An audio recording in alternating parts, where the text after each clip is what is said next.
our lost brothers and sisters, Toastmaster Amit.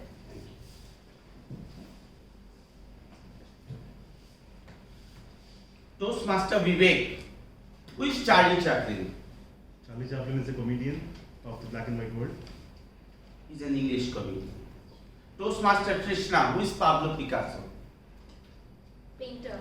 Spanish painter. And I think everyone knows about Elvis Presley. He's the king of rock and roll. But what if I tell you these guys were Indians? Impossible to believe. Is it? I was stunned in disbelief when I came about it. And so are all of you, I believe, in this house. I could not sleep that day when I came to know about this. I started digging deep.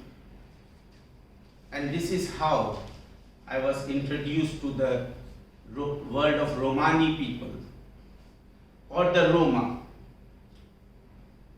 Who are these Romani people?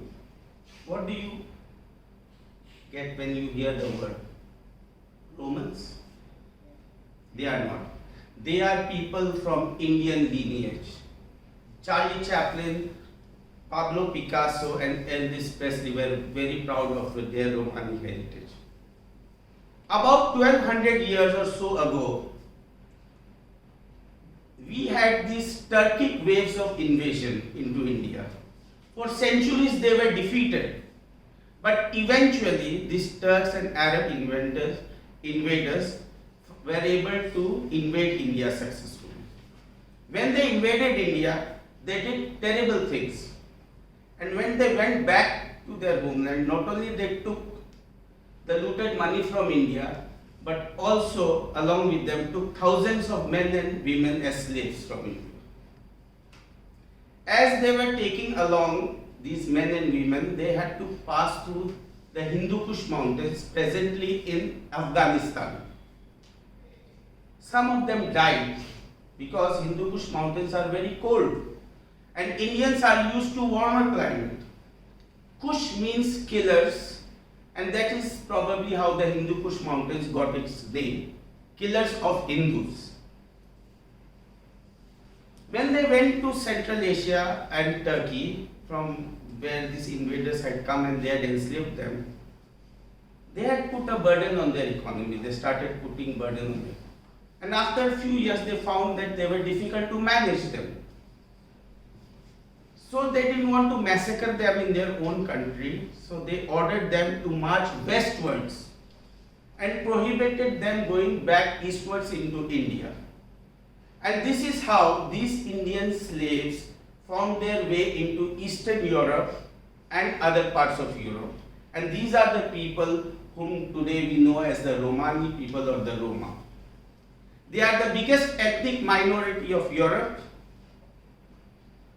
Because of their dark color and dark skin, they were perceived as Egyptians earlier. And they were known as the gypsies because of their nomadic lifestyle. They didn't have a permanent home. They used to move from one place to another, just like the Banjaras we have in India. They were badly marginalized, discriminated, persecuted. Their history is full of tragedies and massacres and genocide.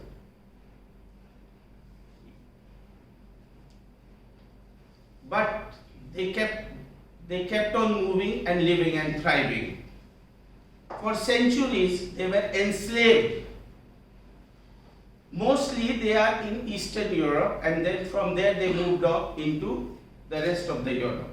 Today, they form 8.3% of Romanian population, 10.2% of Bulgarian population, 8.4% of Serbian population, and 8.7% of Hungarian population. So these are mainly Eastern European countries.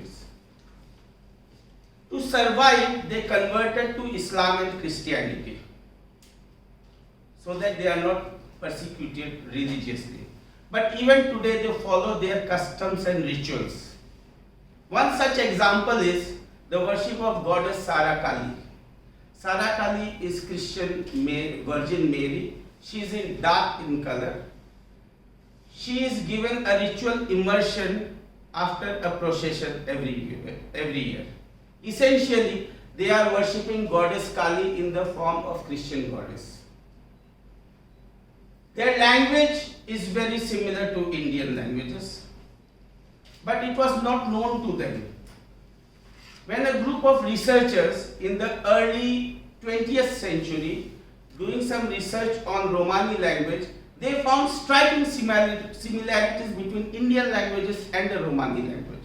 For example, the numerals are 1 is ek, 2 is duj, 3 is trin, 4 is star, 5 is parish. And the eyes, they say ak, nak, khan. So it was linked to Indian heritage. After that, genetic studies and DNA tests confirmed that they migrated from northwest India, that is Punjab, Rajasthan and Sindh, which is now in Pakistan. Even today, they are religiously persecuted very badly. We all know that Adolf Hitler killed many Jews in the Holocaust. But how many of us know that 1 million to 1.5 million Romani people were killed by Hitler in the Romani genocide? History is a set of lies agreed upon. The victors write the history. They very cleverly eliminate what they don't want to write. But recent studies and research works and genetic studies and using scientific tools like carbon dating, the real actual facts are coming out. In 1983, Indian Prime Minister Indira Gandhi met the Romani delegation and said, "I feel a kinship with you." In 2011, Prime Minister Atal Bihari Vajpayee said, "I am there to help you." Eventually, in 2016, Sushma Swaraj held a Roma delegation in India where she said, you are children of India. It is a long-standing demand of the Romani people that they should be accepted as a minority in India. What do you think? Should we accept them as our brothers and sisters? Yes. Yes. Thank you.